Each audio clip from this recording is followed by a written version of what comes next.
Yoni Mac Show. We're going to be recapping Bucks Pacers and Bulls Suns, plus new editions of Around the MLB and Back and Forth. That's all right now on the Yoni and Mac Show.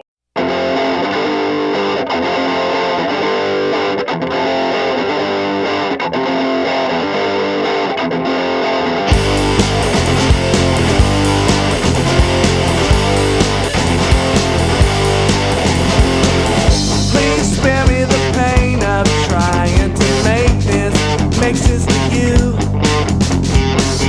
Please tell me your problem, is it bigger than me? Yeah, what could I do? I'm looking straight forward up to heaven, alright. I can't wait till the end. From Studio One, welcome to this November the 15th edition of the Yoni and Mac Show. I am Ryan Yanishanis. Brandon McGrath will be out for today. Let's jump right into it. Last night, the Bucks winning of a final of 99-82, shellacked the Indiana Pacers. Monte Ellis had 16 points, Brandon Jennings had 16 points, and Paul George had 12. A very good game for the Milwaukee Bucks. I think one of them statement games. They played exceptionally well. Again, it's a team without their star Danny Granger. They still have Tyler Hansbrough and all that, but I still think that the Bucks are making an impact. I think they're proving that, hey, Scott Skiles has got this team going and proving that this team deserves to be in at least the 6th, 7th, 8th seed in the playoffs. But the thing is, this is a team that plays good in the regular season, but struggles towards the end of the regular season, so we'll see how that goes. But a statement game, I think you have to see if this Bucks team can beat teams like the Bulls and the Heat. We'll see if they'll be able to do that. But as of right now, a great win for the Milwaukee Bucks. They win at 99-82. The Bulls right now, at time of taping, they lead 106-100 over the Suns in overtime. The results will be at the bottom of your screen. We'll continue to give you updates as this game progresses. Still, I believe, 2:21 left in overtime. We'll keep you updated as that game goes on. But I think that it's a tough game. The Bulls shouldn't have to be in overtime. They had a 16-point lead at a time. A tough game for the Bulls. I don't think it's a positive one. Win or lose, they need to come out with a win. But they're still not a good way to start off this road trip by being in overtime against a team like the Phoenix Suns. So we'll give you updates on that as we progress here on Yak and Yanni. Now, I'd like to tell you that to watch all our Yoni and Mac Show, search for our official YouTube page. Just type in the search box, Yoni and Mac Show. That is the Yoni and Mac Show on our home of YouTube. Now it's time for the newest edition of Back and Forth, where we're going to talk right now. Brandon sent me 4 questions, and these are the ones. First, the Bears. How will the Bears do without Cutler? I think they're going to have some problems. Jason Campbell, I think it's going to be tough for him to get going. He needs to step up. He did struggle a little bit, but he also made some nice passes, so I think they're going to be okay. Hopefully it's no more than 2-3 weeks, and we can see him back out there, but I think the Bears are going to need Jay Cutler if they want to be a playoff contender. Next question for the Bulls. Could the Bulls be 1 or 2 seed at the All-Star break? No. Derek Rosing's now expected to be back till February or March. This team will be barely maybe in the top 8 by the All-Star break. They've struggled. I don't think they're right now. I really don't think they're going to be in the top 1 or 2. They may be struggling with the Bucks, or maybe competing with the Bucks with a 6, 7, and 8. So obviously that is not what they want, but that's what's going to be. I do not think they're going to be 1 or 2.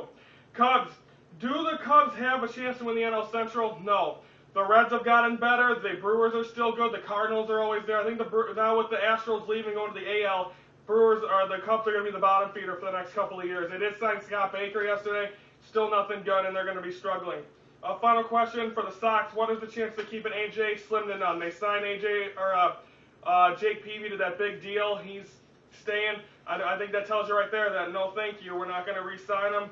We're not going to re-sign AJ, and he's going to be looking elsewhere. So we'll see where he goes from there, but I think he will not be a White Sox. That is the newest edition of Back and Forth. Answering those questions, pretty good.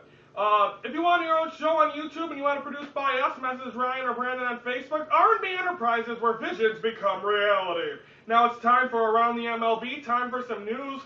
Marlins Blue Jays trade, big one. 12-player deal. The Jays get Jose Reyes, Emilio Bonifacio, Josh Johnson, and Mark Burley. Marlins got a bunch of prospects plus Yanel Escobar. I think this deal, it works out for the Blue Jays. They got Josh Johnson, who can still pitch, Jose Reyes, Emilio Bonifacio, 2 speed guys at the top of your lineup. Mark Burley as well, going up in years, but he's used to pitching in the American League. It should be a good, interesting thing, good trade, but I think it's going to benefit them. I think the Marlins are rebuilding. Jeffrey Loria said, the owner said he's not rebuilding. I think he is, no matter what you say. Also, Torrey Hunter signed with the Detroit Tigers, a 2-year deal, so he'll be in the AL Central facing the White Sox. That is also, don't forget, they'll have Victor Martinez as well, Miguel Cabrera, Prince Fielder. I predict them once again to be even better than this year with their 100%. So that's a big thing. He said on MLB Network that he was going to be signing quick. It was only a day after he said that. Yesterday, Managers of the Year, Davey Johnson for the NL for the Nationals, and Bob Melvin for the A's named Managers of the Year. So congratulations to both of them. Both of them teams making the playoffs, but unable to get out of the round one. And then finally, Cy Young's announced yesterday as well. David Price and the Manager of the Year was announced on Tuesday. Wednesday last night, David Price for the Rays, AL Cy Young, R.A. Dickey for the NL Cy Young. Tonight will be the big one, as it'll be the NL and AL MVP. A lot of people saying Trout, maybe Cabrera for the AL, so it should be interesting to see how that goes. But right now, for the AL, NL, not really sure who's it's going to be. So again, we'll have the updates and talk about that next week on the show around the MLB. Every Monday on the Yoni Mac Show, get your fill of entertainment, music, and movies. With Katie's Corner, she'll have it all. That's Mondays only on the Yoni and Mac Show. We'll have another MLB around the MLB next week, kind of previewing everything that's going on and all that good stuff. Now it's time for Brandon's favorite part of the show, predictions. As of right now, I'm 2-1. Brandon is 1-2. The Bucks winning right now. It looks like the Bulls are going to win, so I'll be 3-1. And Brandon will be 2-2, so I'll have a one-game lead over him. Thursday there is no predictions, so therefore we'll stay at that until over the weekend. So no predictions. Preview for tomorrow. We're going to preview NBA and NFL weekend, plus a new Yoni and Mac debate. We haven't decided what it's going to be. And also I'll have an announcement tomorrow. I won't have an announcement tomorrow. About next week, actually, about our scheduling. I will have an announcement concerning what's going on around the holidays, so I'll talk about all that. So I'd like to thank, I'm Randy Adeshaw saying thank you for watching this presentation of the Yoni or this November 15th edition of the Yoni and Mac Show, and also I'd like to thank you for watching this presentation of the Yoni and Mac Show right here on YouTube.